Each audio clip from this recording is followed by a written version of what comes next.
बांस का ढाबा। अरे वाह, बांस का इतना शानदार ढाबा, ये तो यूनिक रिजॉर्ट बन सकता है। बनाने वाले ने कमाल कर दिखाया है। चल चल अंदर चलकर देखते हैं। ये कहानी है एक गरीब विधवा बहू आरती की। राजपुर गांव में अधिकतर किसान रहते थे। इस गांव के किसान बांस की खेती करते थे। मालती भी अपनी विधवा बहू आरती और पोती सौम्या के साथ इसी गांव में रहती थी। एक दिन गांव के बांस व्यापारी कुंदन सेठ मालती के खेत में बांस की फसल को देखते हुए कहते हैं, वाह जी वाह, तेरे खेत का बांस तो एक नंबर का है, पर इस साल मैं तुम्हारे बांस नहीं खरीद सकूंगा मालती भाभी। इस तरह तो हम मारे जाएंगे सेठ। अगर बांस नहीं बिका तो हमारा गुजारा कैसे होगा? वाह जी वाह, बात तो तुम्हारी भी सही है, पर इसमें मैं क्या कर सकता हूँ भाभी। जब बाजार में ही कोई बांस खरीदने को तैयार नहीं तो भला इसमें मैं क्या कर सकता हूँ। बांस का खेत न बिकने की बात सुनकर मालती गहरी चिंता में पड़ जाती है और घर जाकर अपनी बहू आरती से कहती है, अब क्या होगा बहू? कुंदन सेठ ने तो हमारे बांस खरीदने से मना कर दिया।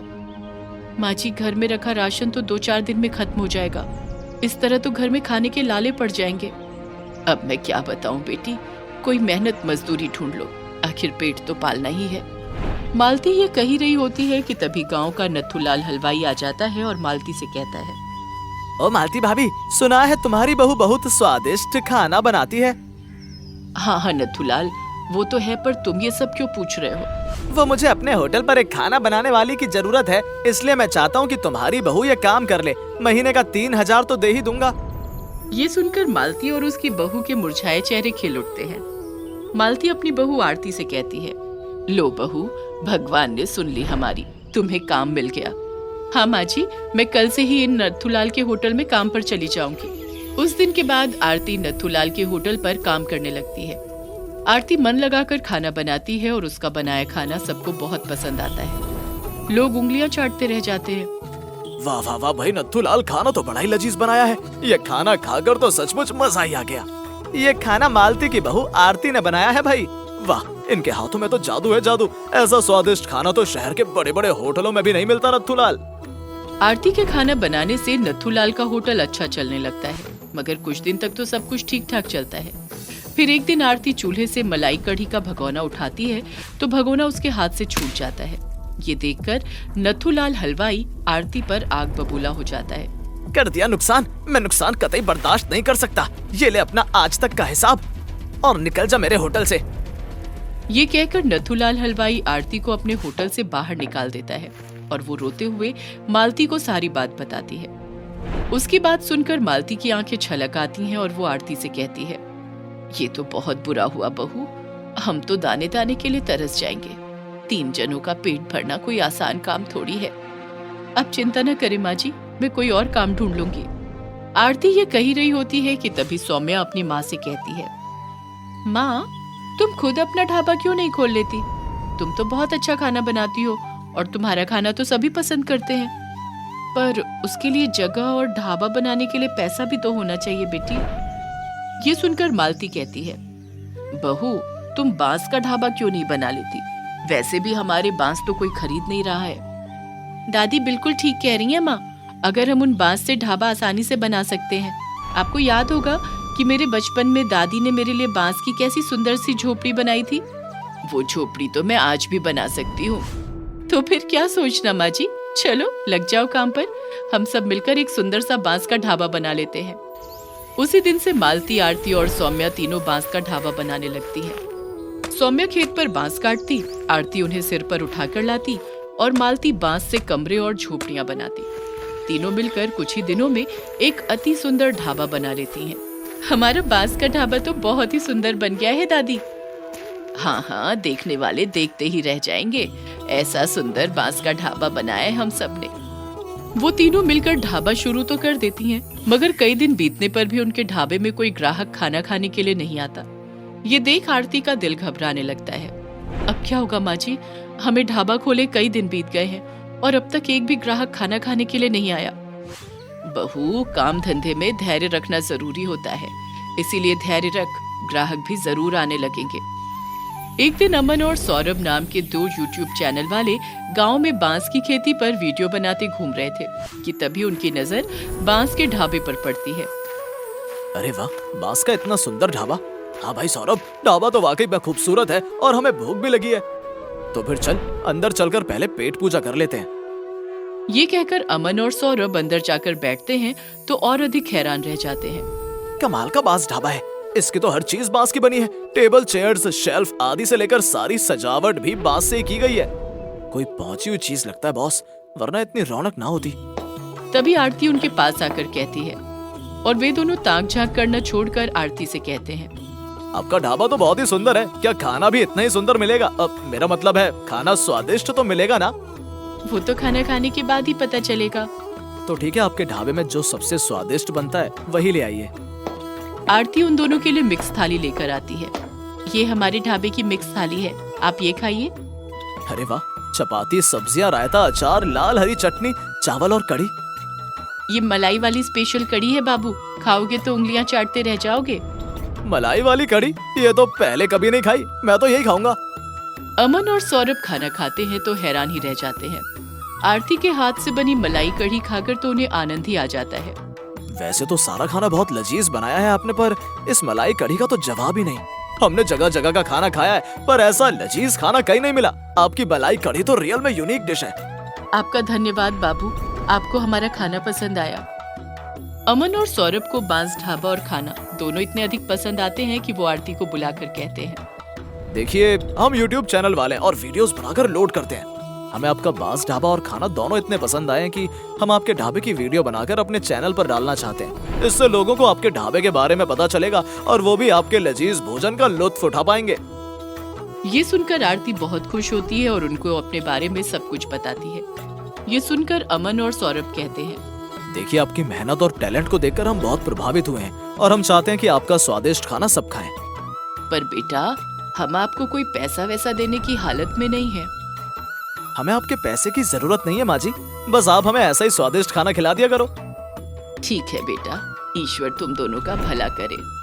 अमन और सौरभ उनके बांस ढाबे का वीडियो बनाकर अपने YouTube चैनल पर लोड करते हैं तो व्यूज पर व्यूज और लाइक पर लाइक मिलते जाते हैं और आरती का बांस ढाबा आसपास के लोगों में तो मशहूर हो ही जाता है।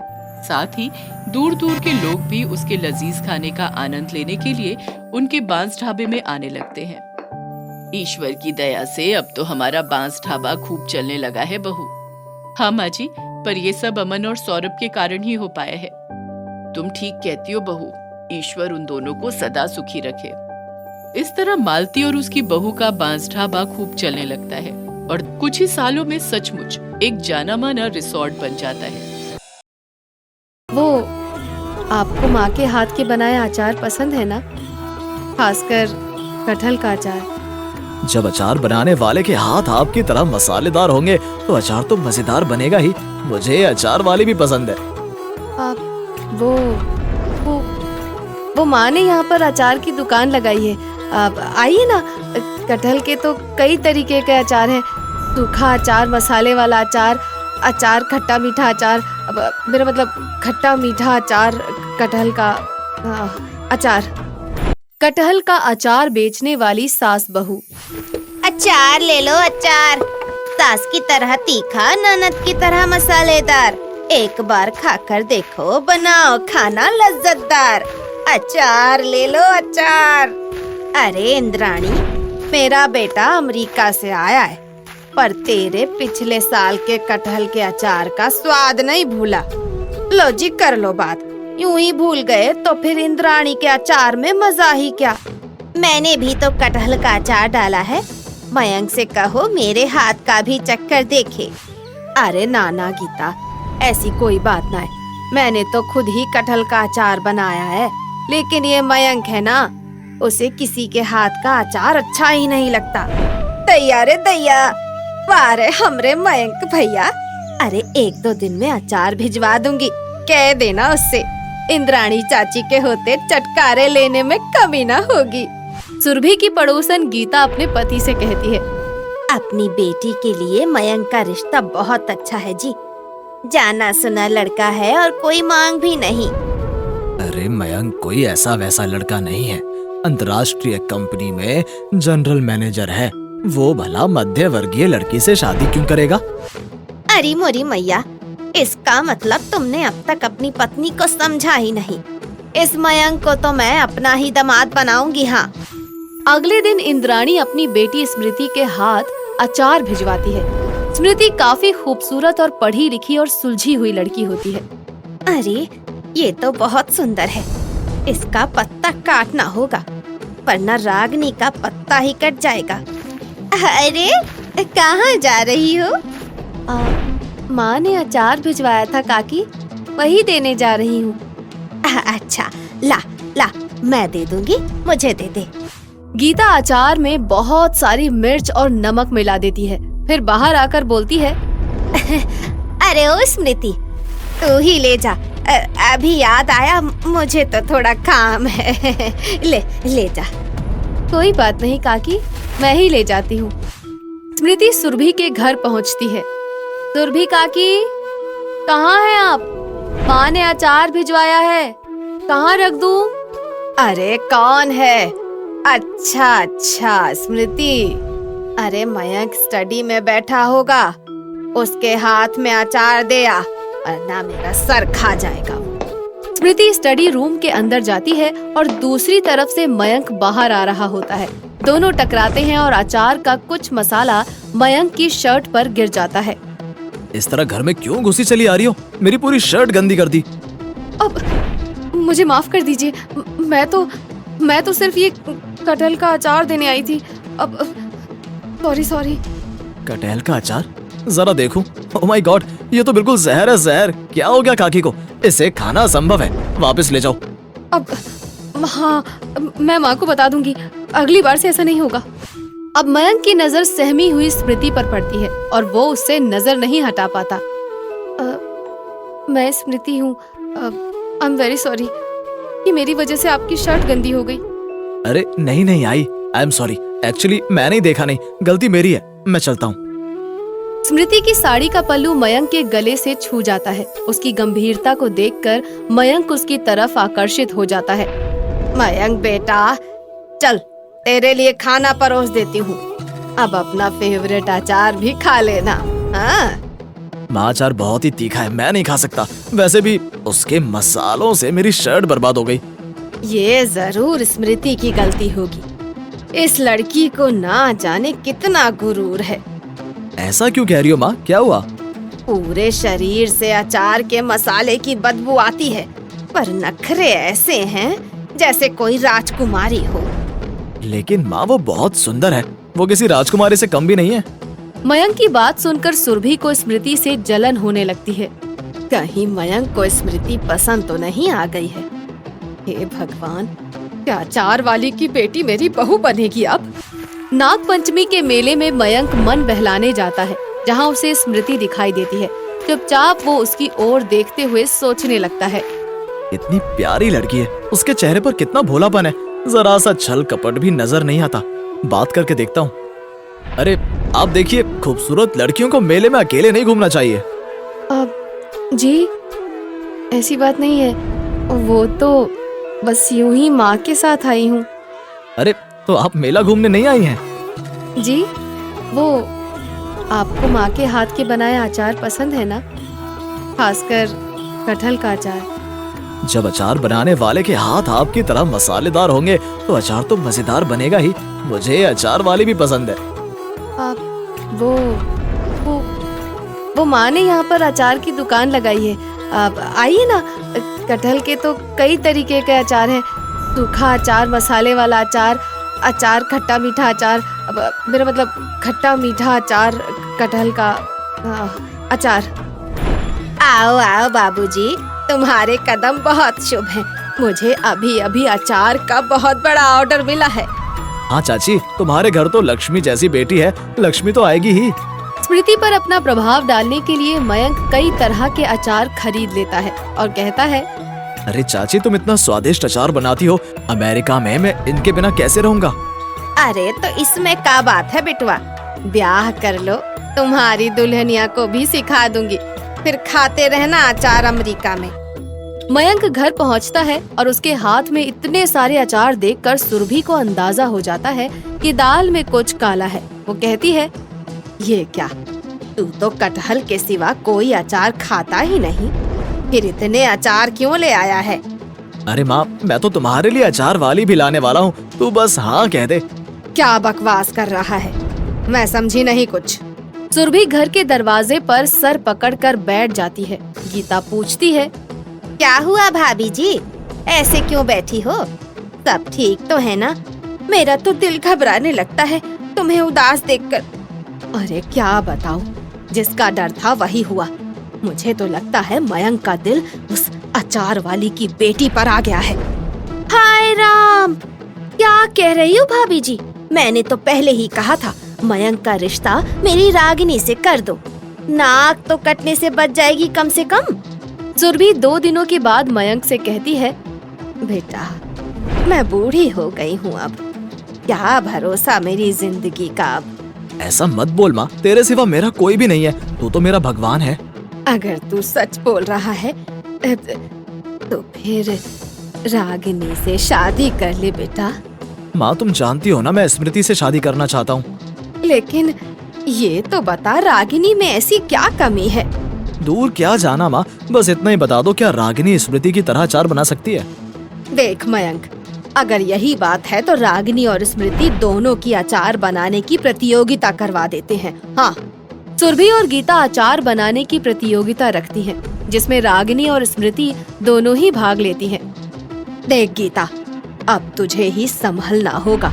अगर रागिनी की शादी मयंक से कराना चाहती है तो स्मृति को प्रतियोगिता जीतनी नहीं चाहिए। स्मृति बेटा, इधर आ जरा, अपना अचार तो टेस्ट करा। इसमें तो मिर्च बहुत कम है, नमक भी बढ़ाना होगा। चिंता मत कर, मैं हूँ ना तेरी मदद करने के लिए। बार बार ऐसा करके गीता स्मृति का अचार बिल्कुल खराब करवा देती है, जिसके कारण रागिनी प्रतियोगिता में जीत जाती है। लो, हो गया दूध का दूध, पानी का पानी। ये है अंगूठी और इसी समय रागिनी के हाथ में पहना दे बेटा। मयंक मजबूरी में रागिनी के हाथ में अंगूठी पहना देता है। माँ मैं 6 महीने के लिए शहर जा रहा हूँ, मुझे एक नए सॉफ्टवेयर की ट्रेनिंग लेनी है। अब तो तुम्हारी देखभाल के लिए रागिनी भी है, अपना ध्यान रखना। मयंक अपना बैग उठाकर घर से चला जाता है। मयंक के जाने के कुछ दिनों बाद इंद्राणी स्मृति के साथ सुरभि के घर के सामने से गुजरती है। क्यों इंद्राणी, आजकल अचार बेचने नहीं आती हो? अरे क्या बताऊं भाभी जी, मयंक लल्ला तो हमारे लिए बड़े ही शुभ हैं। उनके पैर रखते ही हमें 50 किलो अचार बनाने का ऑर्डर मिला है। 50 किलो? अरे अकेले भला इतना अचार कैसे बना पाएंगी आप? ना ना भाभी, तुम नहीं जानती, मैं तो बस अचार में मसाला मिलाती हूँ, पूरी नाप तोल तो वही करती है। तभी इंद्राणी का फोन बजने लगता है। हेलो, हाँ क्या कहा? आप दादी अम्मा अचार कंपनी से बोल रहे हैं? अच्छा, आपको हमारे कटहल का 40 किलो अचार चाहिए, वो भी 15 दिन के अंदर। इंद्राणी हाथ जोड़कर जल्दी जल्दी बाजार की तरफ जाने लगती है। तभी सुरभि का बदन कांपने लगता है और उसे तेज बुखार आ जाता है। अरे काकी, क्या हुआ आपको? आप तो कांप रही हैं। आपका शरीर तो तप रहा है, लगता है बहुत तेज बुखार है। आप मेरे साथ डॉक्टर के यहाँ चलिए। नहीं बेटा, मेरी होने वाली बहू रागिनी पास ही रहती है, उसे बुला लूंगी, तुम बस मेरा फोन लगा दो। इंद्राणी फोन लगाकर सुरभि को दे देती है और उसे घर में ले जाती है। हेलो बेटा रागिनी, मेरी तबीयत बहुत खराब है, शरीर कांप रहा है और तेज बुखार भी लगता है। मुझे डेंगू हो गया है, मयंक भी घर पर नहीं है, क्या तुम आ सकती हो अभी? रागिनी फोन काट कर अपनी माँ से कहती है, ये क्या माँ, मैं किसी की नौकरानी बनने नहीं जा सकती। तुम तो कहती थी मयंक से शादी करके मैं अमेरिका चली जाऊंगी और रानी की तरह राज करूंगी, और यहाँ देखो नौकरानी बन गई हूँ मैं। अरे तू चुप रह, मैं बात करती हूँ। हेलो, हाँ सुरभि बहन, रागिनी आने के लिए तैयार हो रही थी, अब कि अचानक ही उसका पैर फिसल गया। मेरी कमर में भी बहुत दर्द है, वरना मैं ही आ जाती। आपको किसी को बुलाने की जरूरत नहीं है, जब तक आप ठीक नहीं हो जाती मैं यहीं रहकर आपकी सेवा करूंगी। मैंने तो तेरे साथ प्रतियोगिता में कितनी नाइंसाफी की, फिर भी तू मेरी सेवा करना चाहती है। मैं वो सब भूल चुकी हूँ चाची। इंसानियत से बड़ा कुछ भी नहीं होता। नहीं नहीं, इतनी मेहनत करने के बाद अब तुम्हारे पास अचार के ऑर्डर आए हैं, तुम अपने ऑर्डर पूरे करो। जाओ। जब तक मयंक बाबू घर वापस नहीं आ जाते, मैं आपको छोड़कर कहीं नहीं जाऊंगी। कहीं नहीं जाएंगे हम। अरे हम पड़ोसी हैं, कोई दुश्मन थोड़ी हैं। स्मृति सुरभि की बहुत सेवा करती है, लेकिन रागिनी उसे एक भी दिन देखने नहीं आती। कुछ दिनों बाद घर के बाहर कार रुकती है। अरे कहाँ हो बहन? मुझे 10 लाख का चेक मिला है। अचार कंपनी की तरफ से बाजार में हमें एक बड़ा शोरूम दिया गया है। हमारी तो किस्मत ही बदल गई बहन। इंद्राणी, तुम्हारा दिल बहुत बड़ा है। मैं तुमसे एक छोटी सी चीज मांगना चाहती हूँ। अपनी स्मृति को मेरी बहू बना दो बस। इंद्राणी को विश्वास नहीं होता। सुरभि उसे गले लगा कर कहती है, अरे मेरी अचार वाली, आज से तू समधन हुई। आज के बाद मेरे यहाँ आने वाले अचार सबसे ज्यादा चटपटे होने चाहिए, समझी? अरे अचार वाली सासू माँ, सब कुछ भूल जाना, पर मेरे कटहल का अचार पैक करना मत भूलना, क्योंकि कटहल के अचार नहीं तो मेरे जीवन में चटपटे स्वाद भरे हैं। और इसी तरह से सब लोग खुशी खुशी रहने लगते हैं। आ गए आप? आ ही गए हो तो चैनल को सब्सक्राइब कर देना, और वीडियोस अच्छे लगे तो लाइक और शेयर भी कर देना, और बेल आइकन जरूर दबा देना ताकि आपको नई वीडियोस की नोटिफिकेशंस मिलती रहें।